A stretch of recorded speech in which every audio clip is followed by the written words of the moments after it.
Hi guys! Welcome sa aking maikling tutorial para sa AutoCAD. Narito ang mga pinaka-importante at basic tips and steps na dapat niyong malaman sa Autodesk AutoCAD 2020.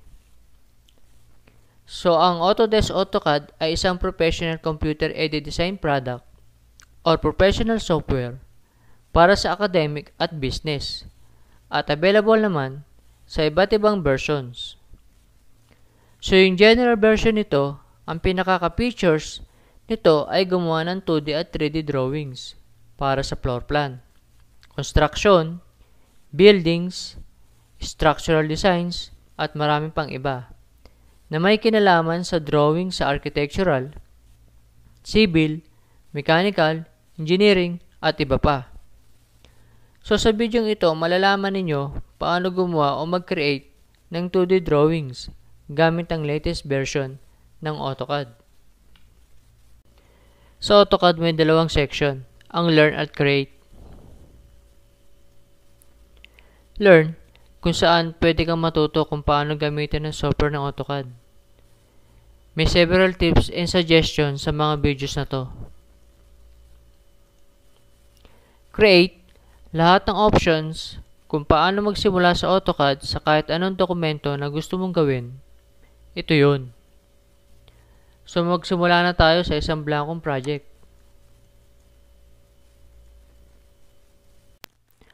Okay guys, bago tayo magsimula, papaliwanag ko muna sa inyo kung ano mga nilalaman itong nasa loob na to. Itong nasa corner, itong A na to na nakikita nyo na kulay red, ang tawag dyan, application menu. Yan, yung mga nilalaman nyo. New, open, save, save as, import. May mga gamit yan. Ito yung new. Pag binuksan mo to, ayan, may mga makikita ka mga templates. Templates na gagamitin nyo sa bagong drawing. Itong open, kung yung dati mong ginawa na, yan, yung laman niya. Save as, yung natapos mo ng ginawa, save as mo lang kung saan folder. Yan. Mga laman yan. Tuturo ko sa inyo yan sa mga susunod na tutorial natin. Itong nasa taas na to, ang tawag dyan, Quick Access Toolbar. Halimbawa, magsisave ka, dyan mo lang kiklik, magpa-plot ka, yan ang mga gamit yan. Ito naman may customize sa quick access sa toolbar niya. Kung gusto nyo mag-additional, pwede mo siyang idagdag. Click nyo lang yung halimbawa, layer. Click nyo lang yan. Yan, madadagdag na siya. Ngayon, kung ayaw nyo naman na nandito siya sa loob, pwede nyo namang i-uncheck siya para mawala. Yan, wala na siya.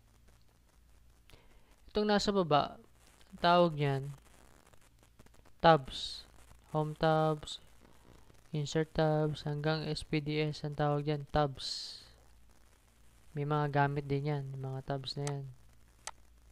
Yan. Under ng tabs, meron siyang tinatawag na ribbon.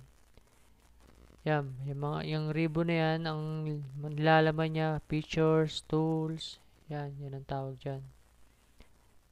Ito naman, sa baba niya, meron siyang panels.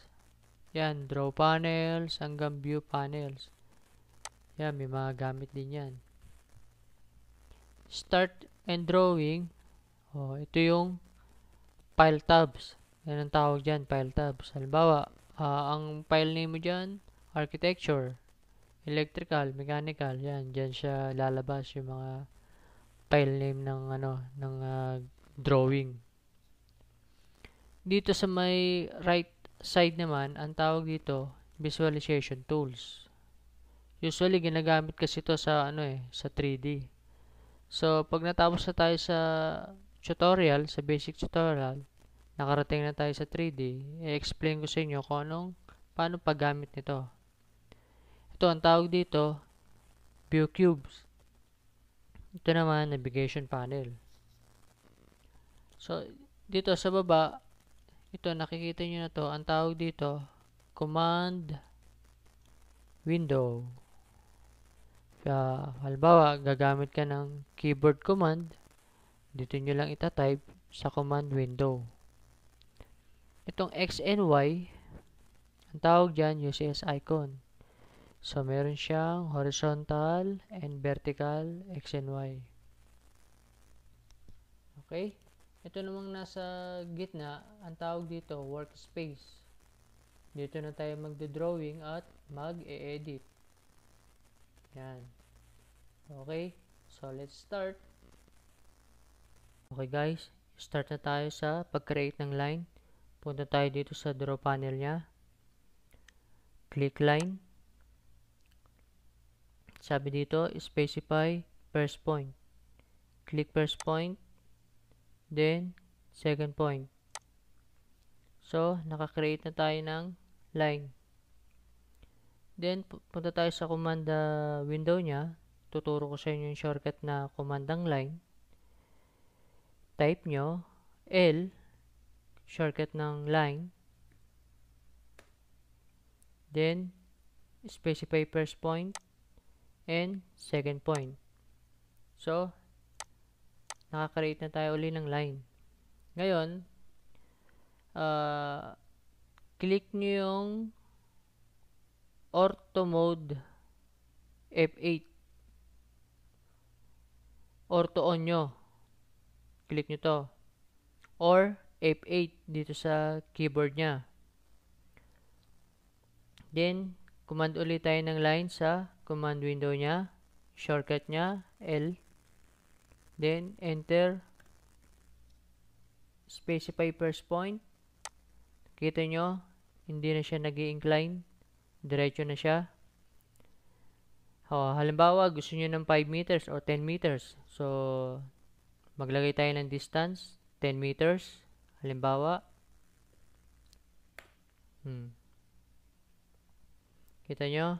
Ngayon, para malaman nyo kung tama itong kinreate natin na line, command kayo ng DI.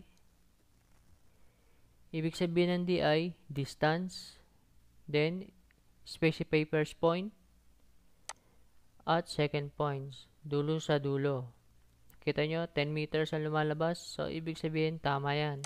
Or, pwede rin yung tignan sa properties nya. Command kayo ng MO. Shortcut ng properties. Click nyo itong line. Yan, makikita nyo. Yung length nya, 10 meters. Okay? So, naka-create na tayo ng line. Ngayon, create naman tayo ng polylines. Itong polyline, ang sabi niya dito, specify start point.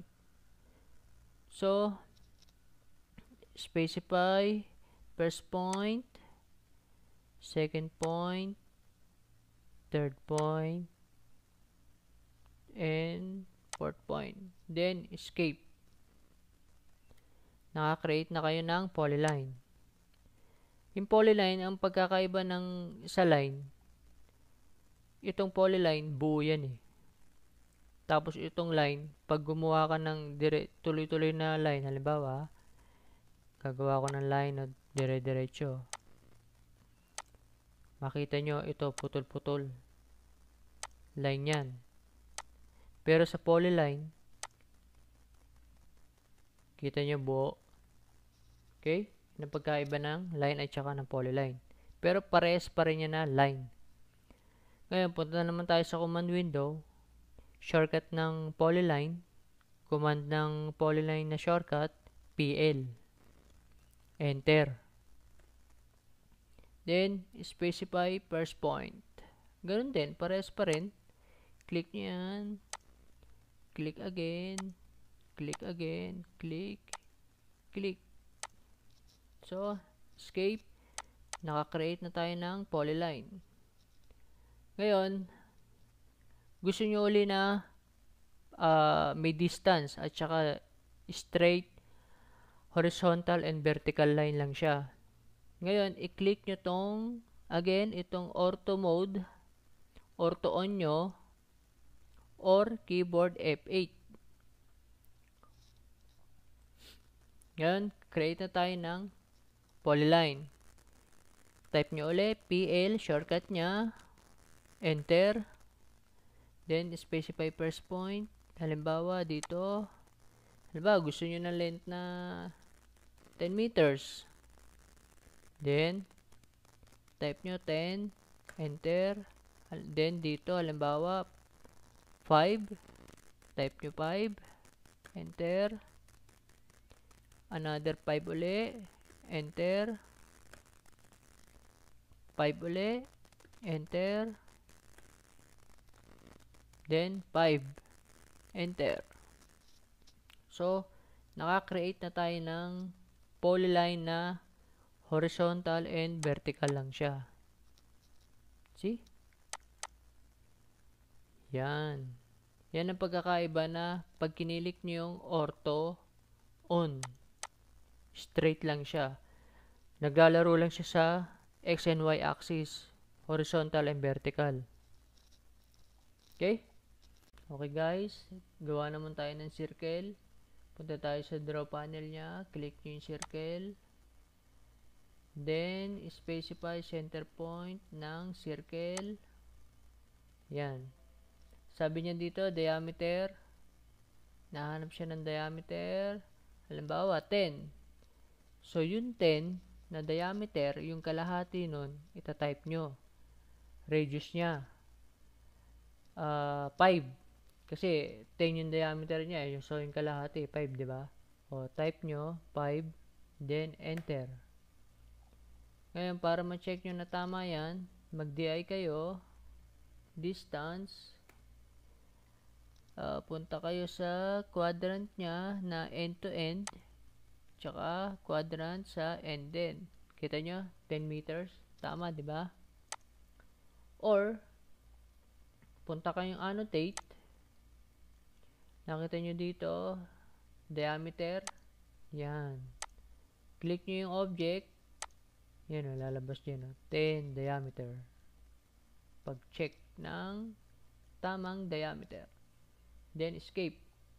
Ngayon, punta naman tayo sa command window nya, yung shortcut ng circle. Type nyo C. Kita nyo lumabas, circle. Enter. Then, specify first point, center, ganun din. Gahanap siya ng diameter, halimbawa 10 meters uli. So, type nyo, kalahati ng 10 meters, radius nya, 5, enter. So, nakakreate na tayo ng another circle. Okay? Arc naman, specify start point, arc, click specify first point, second point, and third point. Yan. Naka-create na tayo ng arc. Sa command window naman niya, ang shortcut niya, ARC. ARC. Command ARC, enter, arc. Then, specify start point. First point, second point, and third point. Okay? Ngayon, paggawa ng rectangle. Ito. Sabi niya dito, specify first point or corner point. So, halimbawa dito, first point niya, corner point niya yan. Then, another one, second point, another corner, click. Nakabuo na kayo ng rectangle. Sa command window naman niya, type nyo REC, rectangle. Yung short na command ng rectangle. REC.